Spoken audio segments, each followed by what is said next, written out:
प्रश्न छ, वाद विवादमा समय खेर फाल्नु ठिक हुन्छ कि हुँदैन?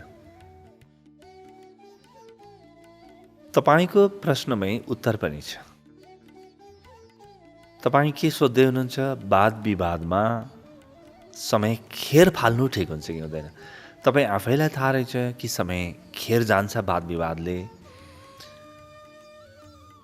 जब खेर जान्छ भने, समयको सदुपयोग हुँदैन भने त्यो ठिक चाहिँ कसरी हुन सक्छ त? यो तपाईँको भनाइ हो। सत्य ठिक त्यस्तै नहुन पनि सक्छ। यो विषयलाई अलि राम्रोसँग गहिराइमा गएर हेरौँ। वाद विवादमा समय खेर फाल्नु ठिक हुन्छ कि हुँदैन? सामान्य प्रकारको वाद विवादमा के हुन्छ? मैले अरूको कुरालाई कमजोर र आफ्नो कुरालाई माथि देखाउन खोज्छु। र त्यसका लागि मैले के गर्नुपर्छ? अरूले के बोलिरहेको छ, अरूले कस्तो प्रकारको तर्क प्रस्तुत गरिरहेको छ, ठिक त्यस्तै प्रकारको तर्क, त्यो तर्कलाई जित्ने तर त्यही स्वभावको तर्क मैले भित्रबाट जन्माउन थाल्नुपर्छ। म भित्रको तर्क र मेरो प्रतिपक्षीले अथवा जसले मसँग वाद विवाद गरिरहेको छ, त्यो व्यक्तिले जसरी सोचेको छ मैले पनि त्यसै गरी सोच्न थाल्नुपर्छ। ऊ जसरी बोल्दैछ म पनि त्यसै गरी बोल्न थाल्नुपर्छ। वाद विवादमा तपाईँ अर्को व्यक्तिको तहमा झर्नुहुन्छ। वाद विवादमा तपाईँ आफ्नो ठाउँमा बस्न सक्नुहुन्न। आफूले भन्न खोजेको कुरा तपाईँले गर्न सक्नुहुन्न वाद विवादमा। सामान्यतया जहाँ अहङ्कार अति उच्च हुन्छ, एकअर्काप्रति दोषारोपण हुन्छ, मेरो कुरा ठिक तेरो कुरा बेठिक भन्ने सोच हावी हुन्छ, त्यतिखेर नै वाद विवाद हुन्छ। र वाद विवादमा तपाईँ पर्नुभयो भने एक त तपाईँ अरूले जसरी सोच्छ त्यसै गरी सोच्न थाल्नुपर्छ, अरूले जसरी बोल्छ त्यसै गरी बोल्न थाल्नुपर्छ। यो एउटा तपाईँलाई धेरै ठुलो क्षति हुन्छ, धेरै ठुलो क्षति हुन्छ। कालान्तरमा तपाईँको आफ्नो निजता हराउँछ, तपाईँको आफ्नो व्यक्तित्व नै हराउँछ केही समयमा। किनभने तपाईँ खालि अरूले के भन्छन् के गर्छन् त्यसका लागि तपाईँ तयार हुन थाल्नुहुन्छ। तयार हुने मात्रै होइन, तपाईँ कसैसँग वाद विवादमा हुनुहुन्छ भने त्यो व्यक्तिले जे बोलिरहेको छ तपाईँ नबोलिकन मौन बस्दा पनि उसले बोलेको कुरालाई मैले कसरी गलत साबित गर्ने र मेरो कुराको प्रतिरक्षा कसरी गर्ने त्यसको तयारी गरिराख्नु भएको हुन्छ। तपाईँ आफ्नो काम गरिराख्नु भएको हुन्न। तपाईँ मात्र त्यही बिन्दुमा आफूलाई कसरी पेश गर्ने त्यही कुरो सोचिराख्नु भएको हुन्छ। त सुन्ने कला, श्रवण कलाको विकास पनि वाद विवादमा हुँदैन। यो अर्को धेरै महत्त्वपूर्ण घाटा हो वाद विवादको, जसरी हामीले बुझेका छौँ।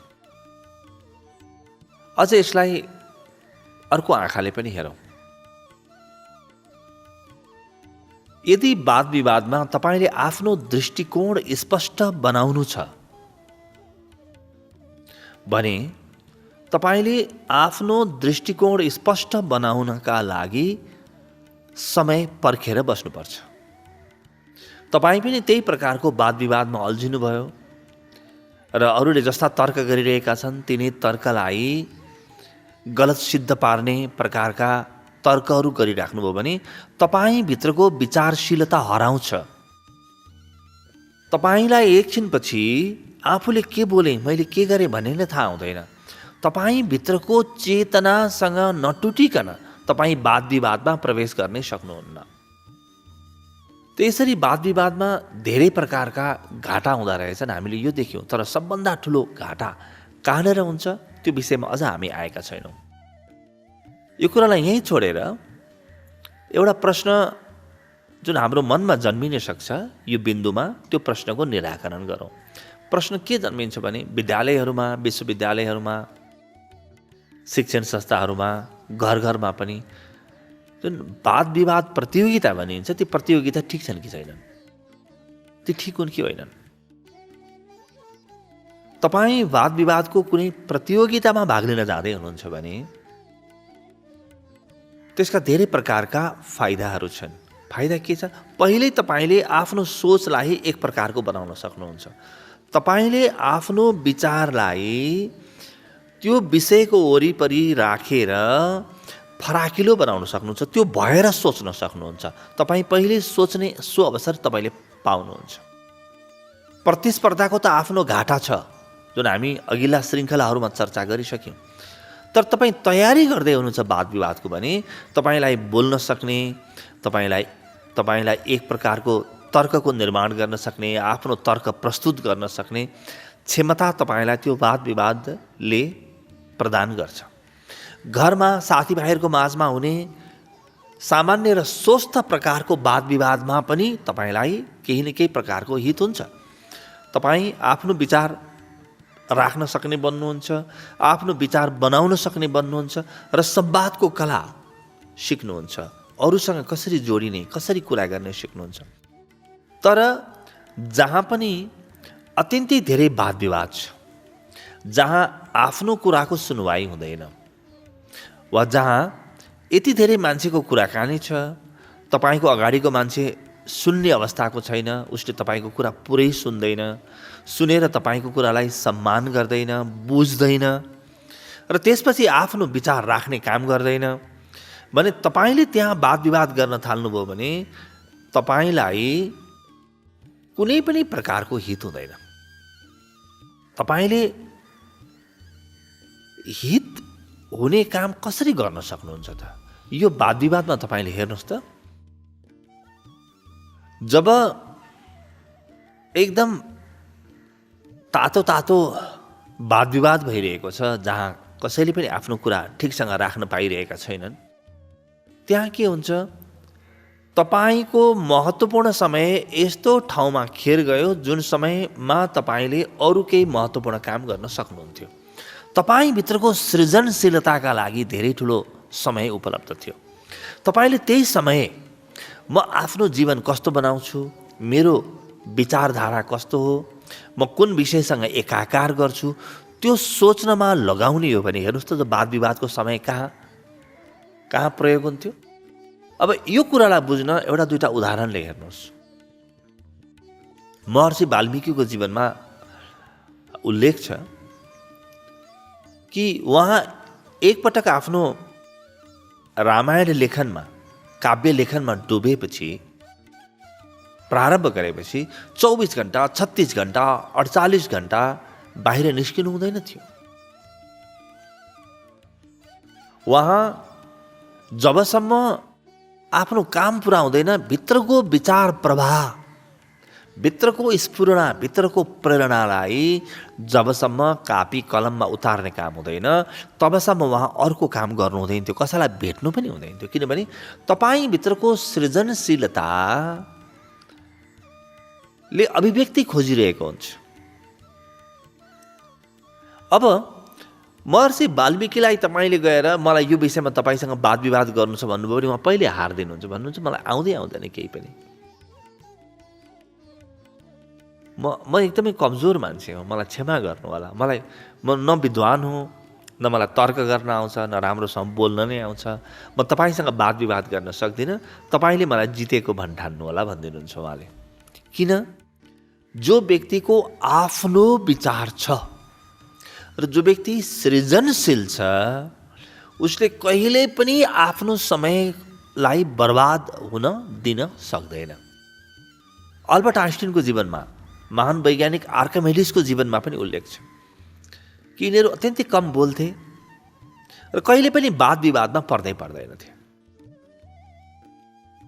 कुनै पनि प्रकारको वाद विवाद छ भने त्यो वाद विवादबाट आफू अलगै गएर, यदि सकिन्छ भने ठाउँ परिवर्तन, सकिँदैन भने मन परिवर्तन, भित्र आफ्नो मनको कुना छ नि जहाँ कुनै पनि प्रकारको वाद विवाद पुग्दैन, त्यहाँ बस्न त सकिन्छ। तर यसको अर्थ तपाईँ हार्नुहोस्, हारलाई स्वीकार गर्नुहोस्, तपाईँले आफ्नो वक्तृत्व कलाको विकास नगर्नुहोस् भनेको होइन। त्यो विकास गर्नुहोस् र तपाईँ वाद विवादमा पनि सहजताका साथ, आफ्नो रमाइलोपनका साथ प्रवेश गर्न सक्नुहुन्छ, त्यसमा छुट्छ, त्यसले तपाईँलाई हित नै गर्छ। तर जब तपाईँ आफ्नो जुन मूल स्वभाव छ त्यो मूल स्वभावबाट तल झरेर, आफ्नो सृजनशीलताको क्षेत्रबाट तल झरेर अरू कोही जस्तो भएर पर धर्म ओढेर वाद विवाद गर्नुहुन्छ भने तपाईँको हितमा यो पटक्कै हुँदैन। र वाद विवाद गर्ने व्यक्तिले जहिलेसुकै अरूको दृष्टिकोणलाई गलत साबित गरेर आफ्नो दृष्टिकोणलाई सही साबित गर्ने जुन प्रयास गर्छ त्यसले व्यक्तिभित्रको सृजनशीलता मर्छ। त्यसकारणले हामीले बच्चाबच्चीहरूलाई स्वस्थ प्रकारको वाद विवाद सिकाउनुपर्छ। र स्वस्थ प्रकारको भनेको के हो? कमसेकम अरू कसैले बोलिरहेको छ भने आफू नबोल्ने, आफूले सुन्ने, श्रवण गर्ने। जति सुन्यो उति मभित्र विचार, मभित्र तर्कको जन्म हुन्छ। जति बोल्यो उति म चलिसकेको बन्दुक जस्तो अथवा पड्किसकेको पटका जस्तो केही नभएको हुन्छु। भित्रको मेरो क्षमता मर्छ। क्षमता वाणीमा छैन, क्षमता मौनमा छ। सारा प्रतिभाहरू, सारा सृजनशीलता मौनबाट जन्मिन्छ। म भित्रको मौनलाई म कसरी छुन सक्छु? म अरूको अगाडि बसेर कुराकानी गरिरहेको छु, वाद विवादै गरिरहेको छु र पनि मैले मेरो मौन केन्द्रलाई छुन सक्छु भने यो त सर्वोत्कृष्ट अवस्था हो। तर मौन केन्द्रलाई छुने प्रयास पनि गर्नुपर्छ। मौन केन्द्रलाई नछोइकन म निरन्तर बोलिरहेको छु भने मेरो बोलीको अर्थ के छ? यो बोल्नुभन्दा त म त चुप बस्नु नै ठिक हो। यो बोल्नुभन्दा त म जीवनभर नबोल्नु नै ठिक होला। किनभने मेरो बोलीको सार के हुन्छ? परमात्माले हामीलाई जुन वाणी दिएको छ यो वाणीको उच्चतम प्रयोग के हो भने मेरो विचारलाई अभिव्यक्त गर्न वाणीलाई प्रयोग गरौँ। मेरो विचारलाई अभिव्यक्त गर्न, भित्र जुन विचार चलिरहेको छ त्यो विचारलाई मैले मुखरित गराउँ वाणीको माध्यमबाट। त वाणी र विचार एउटै हुनुपर्छ। भित्र जे विचार चलिरहेको छ त्यही कुरा मेरो वाणीको माध्यमबाट प्रकट हुनुपर्छ। र आज विचार वाणी बन्छ भने भोलि वाणी कर्म पनि बन्छ। मैले आज जे बोल्दैछु, चाहे म थाहा पाएर बोलिरहेको हुँ चाहे थाहा नपाइकन बोलिरहेको हुँ, भोलि त्यो मेरो क्रिया बन्छ, कर्म बन्छ। त जब कसैसँग वाद विवाद गरिरहेको छु, कुनै तर्कमा म प्रवेश गरेको छु जुन तर्क मेरो आफ्नो विचारधारा होइन, त म जीवनमा गलत कर्म गर्न बाध्य हुन्छु। अब त्यो मेरो तर्कको सरणीले, तर्कको प्रक्रियाले म भित्र गलत केन्द्रहरूलाई जगाउँछ।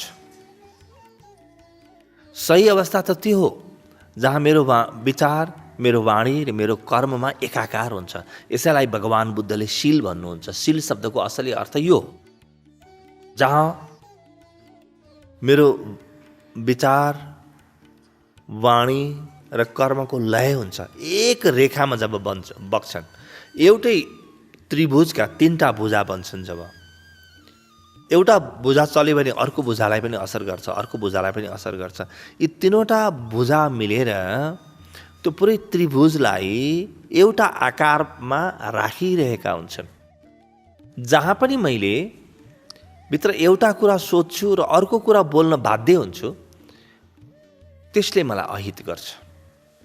त्यसले मेरो विचार गर्ने क्षमतालाई बिगार्छ र दीर्घकालमा मेरो व्यक्तित्व नै बिगारिदिन्छ। त्यसकारणले आफूले त्यस्तो पेसा रोज्नुपर्छ जुन पेसा आफ्नो विचारसँग नजिक होस्। कर्म पनि त्यस्तै रोज्नुपर्छ। मेरो विचार जस्तै बोली र बोली जस्तै कर्म, यो भयो भने व्यक्तिभित्रको प्रतिभा प्रकट हुन, व्यक्तिभित्रको ध्यानको क्षमता प्रकट हुन समय लाग्दैन। व्यक्ति बिल्कुल स्वतन्त्र हुन्छ, व्यक्ति बिल्कुल आफै जस्तो हुन्छ। जब व्यक्ति आफै जस्तो हुन्छ त ऊ भित्रबाट सहज रूपमा परमात्मा बग्न सक्छन्, सहज रूपमा परमात्मा बग्न सक्छन्। हामीले यति चर्चा गर्दा तपाईँको मनमा एउटा प्रश्न उठेको होला। संस्कृतमा एउटा भनाइ छ, वादे वादे जायते तत्त्वबोध। कुरा गर्दै गर्दै गर्दै गर्दै संवाद गर्दै गर्दै तत्त्वको पनि बोध हुन्छ। हो, हुन्छ, तर यो कस्तो प्रकारको संवादलाई भनिएको हो? त्यो संवाद झुटो हो जुन तपाईँको मौनबाट जन्मिँदैन। त्यो बोली अत्यन्तै सतही हो जुन बोलीले तपाईँको मौनलाई स्पर्श गर्न सकेको छैन। मौनको केन्द्रबाट वाणी जन्मिन सकेको छैन भने त्यो वाणीमा कुनै पनि ओज हुँदैन, कुनै पनि दम हुँदैन। मौनको केन्द्रबाट जन्मिने वाणी छ भने त्यो वाणीले तपाईँलाई पनि हित गर्छ। तपाईँ जोसँग संवाद गर्दै हुनुहुन्छ, कुराकानी गर्दै हुन्छ, उनीहरू पनि सबैलाई हित गर्छ। त्यस कारणले वादे वादे जायते तत्त्वबोध भनेको के हो? तपाईँ अरूका कुरा सुन्नुहोस्, त्यसलाई मनन गर्नुहोस्, सुन्ने मात्रै होइन। त्यही भएर ऋषिहरूले के भने, श्रवण मनन निधिध्यासन, बार बार गर। अरूको कुरा सुन, बोल्न तिमीलाई हतार नहोस्। जहाँ तपाईँ बिल्कुल स्थिर भएर अरूको कुरा सुन्न सक्नुहुन्छ, उद्वेगिन नभइकन, उसले के भन्छ त्यसबाट प्रभावित नभइकन, त्यो श्रवण भयो। र त्यसलाई आफूभित्र जन्मेको विचारसँग त्यसलाई दाँजेर हेर्न सक्नुहुन्छ, त्यो मनन भयो। भित्र त्यसलाई आफूभित्र गएर हेर्न दिनुहुन्छ र त्यसपछि त्यो विचारको आधारमा तपाईँको जुन वाणी बन्छ, त्यो वाणी चाहिँ तपाईँको मौनबाट जन्मिन्छ, तपाईँभित्रको मौन क्षेत्रबाट जन्मिन्छ भने वादे वादे जायते तत्त्वबोध हुन्छ। तर अरूले बोल्न पाएको छैन, तपाईँलाई उत्तर फर्काउन हतार छ, आफ्नो कुरा सही देखाउन हतार छ, अरूको कुरा गलत साबित गर्न हतार छ भने कहिल्यै पनि वादे वादे जायते तत्त्वबोध हुँदैन। यो पूर्वीय प्रणालीमा शास्त्रार्थ गर्दा शास्त्रार्थका केही नियमहरू हुने गर्थे। यस्तो नियम के हुन्थ्यो भने व्यक्तिले आफूले राख्न खोजेको कुरालाई स्पष्टसँग बिना कसैको विरोध स्वतन्त्रतापूर्वक पुरै राख्न पाउँदथ्यो। अब यहाँ ऊ आफ्नो मौनलाई व्यक्त गर्न काबिल हुन्थ्यो, सक्षम हुन्थ्यो। मौनलाई मुखरित बनाउने वातावरण उपलब्ध हुन्थ्यो शास्त्रार्थमा, वादे वादे जायते तत्त्वबोधमा। र यो व्यक्तिले आफूले बोल्ने मात्रै होइन, त्यहाँ आउने तर्कहरू यति गहकिला हुन्थे कि व्यक्तिलाई हतार हुन्थ्यो, मैले बोलेको कुरा त म बोल्छु, तर अरूले बोलेको कुरा सुन्न पाऊँ मैले भन्ने हतार हुन्थ्यो। जब तपाईँ आफ्नो अगाडि जो छ, जोसँग कुराकानी गर्दै हुनुहुन्छ, उसको विचारलाई, उसको तर्कलाई र उसको बोलीलाई पुरै सम्मान गर्न सक्नुहुन्छ भने त्यसले तपाईँभित्र ध्यान जन्माउँछ।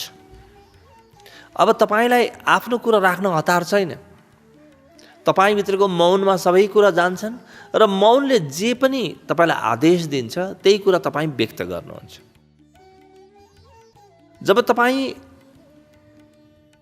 जोसँग कुरा गर्दै हुनुहुन्छ उप्रति सम्मानले भरिनु भएको छ भने उसको हरेक वाणीले तपाईँको हृदयलाई छुन थाल्छ, तपाईँको मौनलाई गहिराउँछ।